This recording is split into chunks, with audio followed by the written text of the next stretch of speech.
Welcome to the Foster Family Adventures, where this week we're in Birmingham. We're going to Sealife Centre because we haven't been to a Sealife Centre since we had our Merlin passes, so we thought why not. Paid a little bit extra, we're doing a backstage tour. Oh, are we?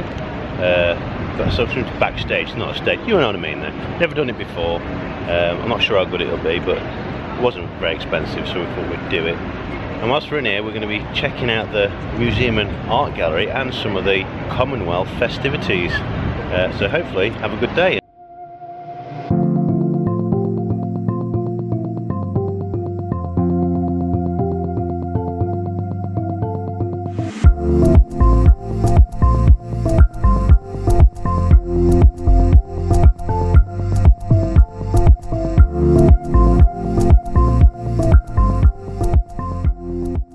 Amanda, can we have a fish tank like this in our house? We just have to go through the floor, that's all. But look, there's dories.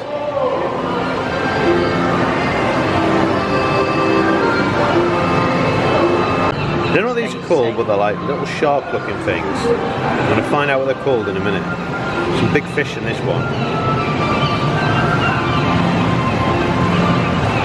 I must say, like the theming in Birmingham Sealife Centre is pretty cool. Is it? Yeah, this thing. Oh, a big yellow, like a yellowfin tuna or something. I know one of them. Yeah, some big boys in here. Are they pro?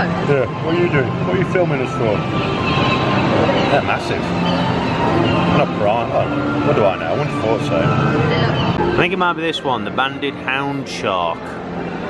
From North and West Pacific Oceans. Oh, sorry, the Northwest Pacific Ocean. Threats are overfishing, mainly. Industrial fishing, gotta love it. And there's a guitar fish. You know any fish in there that look like guitars? Black chin guitar fish. Wicked. See that one? Does it look like I could play it? Receiving name.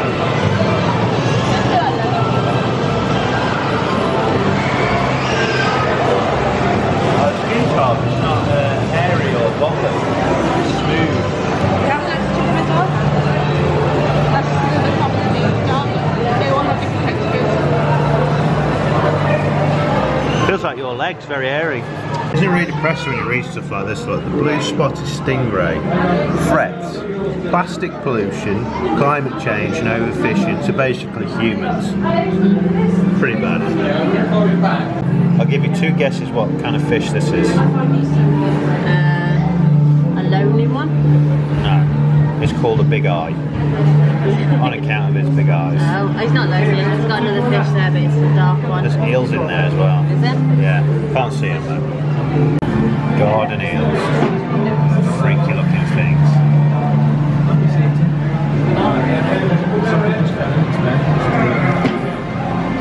Look how far into the sand they go. It's unusual eel lives in a burrow, with only the top half of its body visible in the water.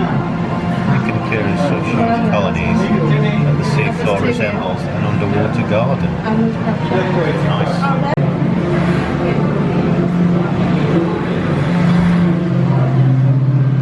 This is kind of an example of what they can look like. Some of them are a bit bigger. So our one for penguins, ocean tunnel and the sea otters there. Pretty hench ones. Obviously we prep the food for our animals. On this board here we've got the name of some of our animals and then that some people consider to be the stars in the centre and what they like to eat. I won't be telling you all about what they're eating, but I will be telling you a bit about them. Green sea turtles eat leeks?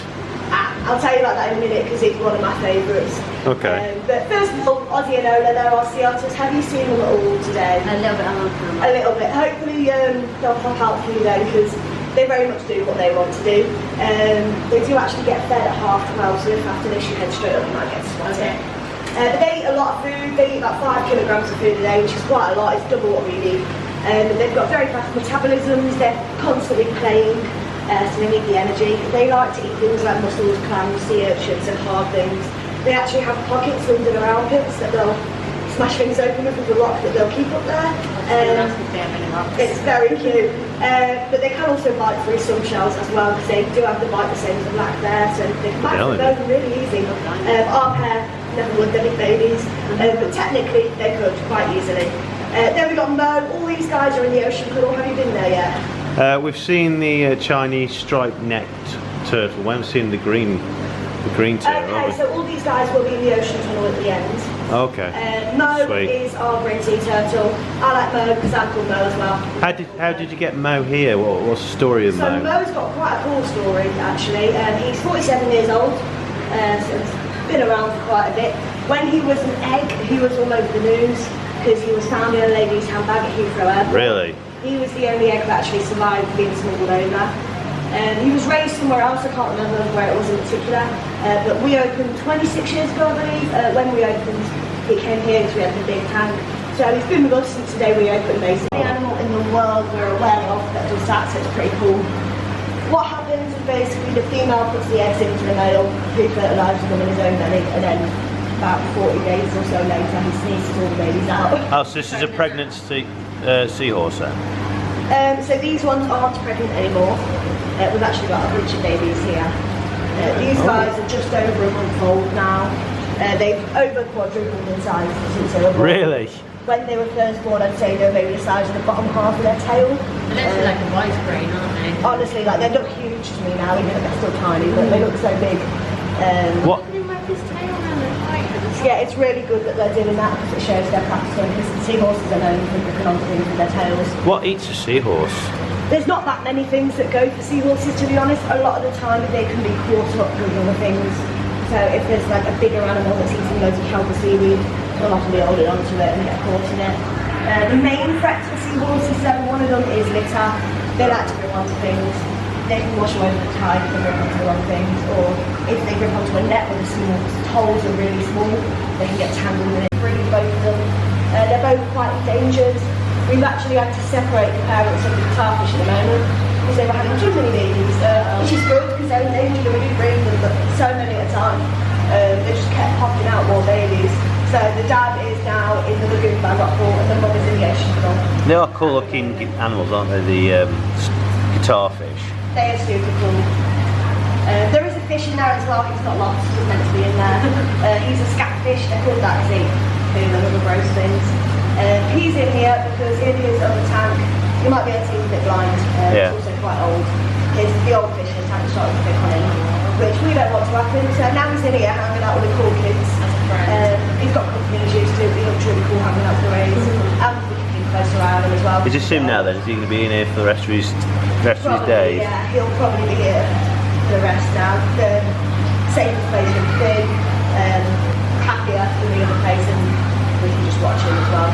It's a bit depressing really when you read signs and most of them say main threat is plastic, overfishing and stuff like that. You think, well, that's just basically humans then, isn't it? Yeah, basically we are the cause of a lot.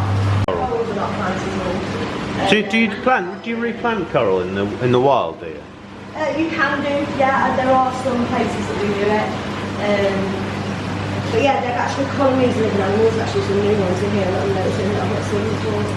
Yeah, in one coral we've got thousands of animals, but they all exist as one. I know that's a bit weird, but it's how they work.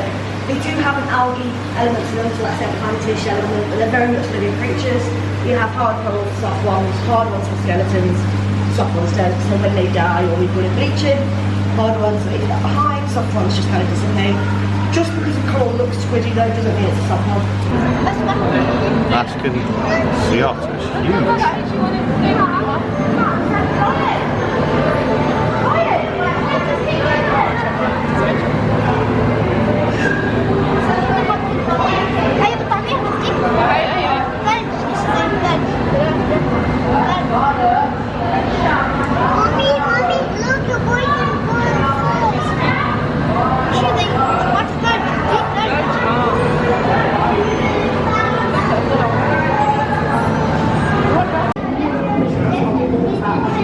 Turtles are ancient reptiles that have been around for over 200 million years and can live over 80 years. Apparently there's some green turtle in here, so it's going to be awesome.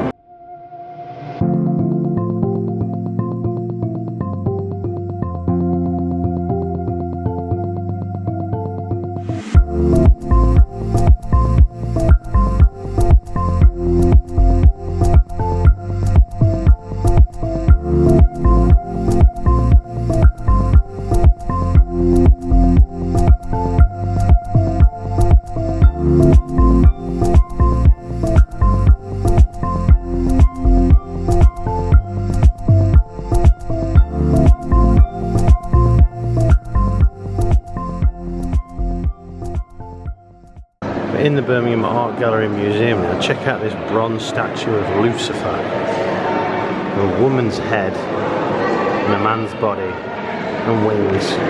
Pretty awesome. So the museum was a total bust. They've only got 4 galleries open because the rest are shut for renovation. And in fact, at the end of this year, they're going to shut all of it until 2024. So, if you plan to come to Birmingham and checking out the Art Gallery Museum, bear that in mind. I'd probably wait until 2024 if I was you.